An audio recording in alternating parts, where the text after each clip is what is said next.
corps humain est une merveille que nous avons trop souvent tendance à négliger. Pourtant, dans des situations extrêmes, il peut révéler des capacités vraiment étonnantes.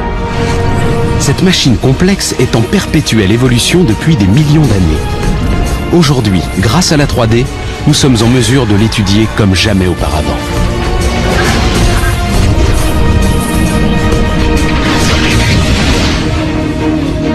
Les sensations sont indispensables à notre survie. C'est grâce à la vue, à l'ouïe et au toucher que nous pouvons appréhender le monde dans lequel nous vivons.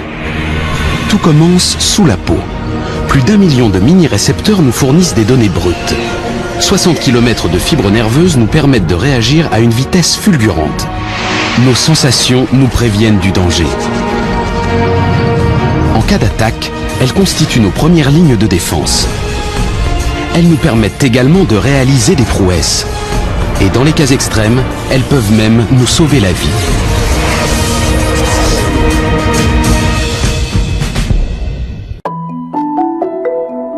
L'organisme est stimulé en permanence par l'environnement. Les yeux réagissent à la lumière, la langue perçoit la saveur des aliments, le nez capte des odeurs, les oreilles sont sensibles au bruit, la peau est sensible à la température et son contact avec les objets permet d'identifier leurs caractéristiques.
Ces organes sont associés à nos sens.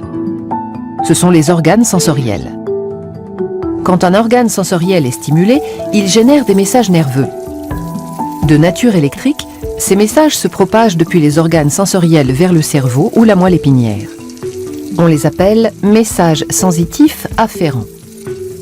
Et ils empruntent le circuit des nerfs sensitifs. Le cerveau et la moelle épinière sont des centres nerveux. Ils analysent les messages nerveux sensitifs qu'ils reçoivent. Selon l'organe sensoriel qu'il a généré, un message nerveux sensitif arrive à un endroit précis de ces centres nerveux. Par exemple, les messages issus des yeux arrivent dans la partie arrière du cerveau. Les messages issus de la peau arrivent dans la partie médiane, etc. L'arrivée des messages nerveux déclenche une analyse complexe et très rapide qui se manifeste par une communication intense au sein des centres nerveux.